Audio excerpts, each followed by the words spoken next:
अभी तक आप सुनते आए हैं कि अहिंसा आदि व्रत में 5 व्रतों में कौन विशुद्ध हुआ, और हम समझेंगे हिंसादि 5 पापों में कौन विशुद्ध हुआ। तो हिंसा पाप सबसे बुरा पाप होता है। ऐसे पाप करने वाले जीव इस भाव में भी अपयश पाते हैं और परलोक में भी दुर्गति के पात्र होते हैं। इसलिए प्रत्येक व्यक्ति को हिंसा पाप से रहित होना चाहिए और अहिंसा धर्म का पालन करना चाहिए। हिंसा पाप से कैसे दुर्गति होती है, कैसे वर्तमान में अपमान सहन करना पड़ता है, ऐसी कहानी है। लाट देश के अंतर्गत एक भृगुकच्छ नाम का नगर था। उस समय उस नगर में राजा लोकपाल राज्य करता था। वहीं एक धनपाल नाम का सेठ रहता था।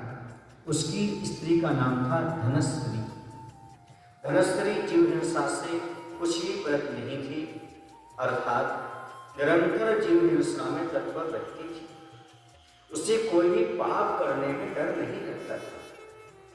और एक बात सत्य है, जिस व्यक्ति की आदत पाप की हो जाती है वह संकोच लज्जा आदि सब खो बैठता है। उसकी सुंदरी नाम की पुत्री थी और गुणपाल नाम का पुत्र था। जब धनश्री के पुत्र नहीं हुआ था तब की ये बात है, उसने ये कुंडल नाम के बालक को पुत्र बुद्धि से पालन पोषण किया। जैसे आप लोग अभी गोद ले लेते हैं ना, ऐसी एक कुंडल नाम के बालक को उसने पुत्र बुद्धि से पालन किया। फिर बाद में इनके यहाँ सुंदरी और गुणपाल नाम के पुत्री और पुत्र हुए। अब ऐसा हुआ कि समय आगे निकलने पर ऐसा हुआ कि धनपाल की मृत्यु हुई। धनपाल समझ रहे हैं ना, कौन? धनश्री के पति। उनका स्वर्गवास हो गया।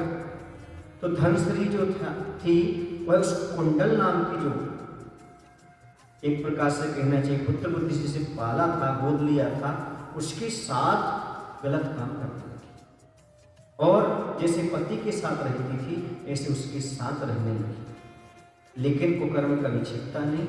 उसका यह अनैतिक संबंध धीरे धीरे गुणपाल और उसकी पुत्री सुंदरी तक ज्ञात होने लगा। अब चूंकि दोनों गुण और दोष को जानने लगी थी, इसलिए शंका की दृष्टि से संकित होकर के धनश्री ने कुंडल से कहा कि देखो, हमें किसी न किसी कारण से इन दोनों कांटों को अपने बीच से अलग करना पड़ेगा। मतलब स्वयं की पुत्री और पुत्र को मारने के भाव उस धनश्री के अंदर आ गए, क्योंकि स्वतंत्रता से वह वासना की पूर्ति करना चाहती थी। कुंडल से उसने कहा कि गोघर में गाय चराने के लिए गुणपाल को जंगल में भेज दूंगी। यह कहकर के तुम्हारा स्वास्थ्य ठीक नहीं है, पीछे से तुम जाना और उसको जाकर के तलवार से भाले से मार दो।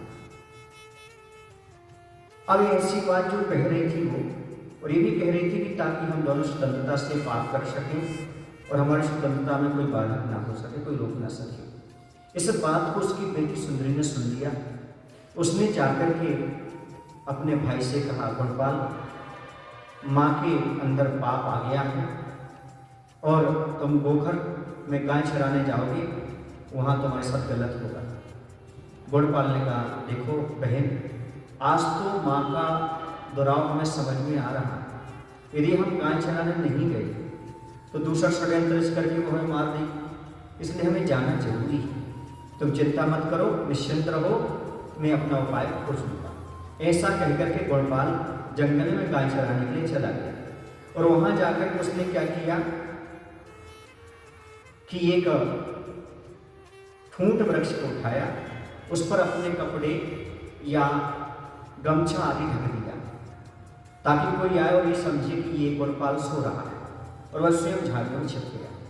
यहाँ से पीछे से कुंडल गया और कुंडल ने जाकर के समझा कि ये काष्ठ का जो कपड़ा था, उसने समझा कि वास्तव में कोई यहाँ पर ये लेटा हुआ है गुणपाल। उसने जाकर उसको तलवार मारना चाहिए, लेकिन पीछे से इसने भाला मार दिया। इसने गुणपाल।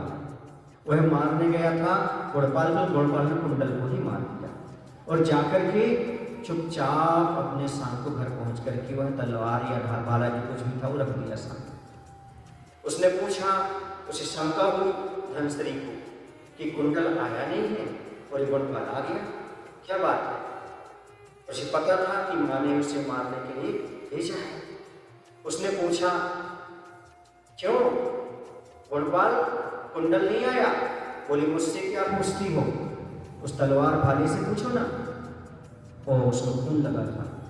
उसने गुस्से में आकर के और वही तलवार अपने बेटे गुणपाल को मार दी।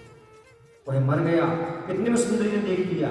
सुंदरी ने देखा हमारी माँ ने हमारे भाई को मार दिया। उसने मूसल उठा करके और मारना शुरू कर दिया। इतने में आस पास में कोलाहल हो गया और कोलाहल हो गया तो फिर ऐसा हुआ कि राजा के पास धनश्री को पकड़ करके ले जाया गया और ले जाकर के राजा के सामने उपस्थित कर दिया। राजा ने कहा, अरे ये पुत्र की हत्यारी है, और उसने उसे गधे पर बिठाया। गधे पर बिठाने के बाद उसके नाक और कान को कटवा दिया, दंडित किया और पूरे नगर में भ्रमण कराया। ऐसा कराने के बाद वह मर गई और मर करके दुर्गति में गई। इस कहानी से हमें शिक्षा मिलती है, जीवन में कभी भी पाप नहीं करना चाहिए, कभी किसी जीव की हिंसा नहीं करना चाहिए। हिंसा करने से इस भाव में बदनामी होती है और पर भाव में दुर्गति के पात्र बनना चाहिए पड़ता है। इसलिए बंधु, इस भाव में सम्मान के साथ जीना चाहते हो और भाव सुधारना चाहते हो तो हमेशा के लिए हिंसा का त्याग कर देना चाहिए ताकि जीवन उज्जवल और निर्मल बन सके। आकर विजय सागर जी महाराज।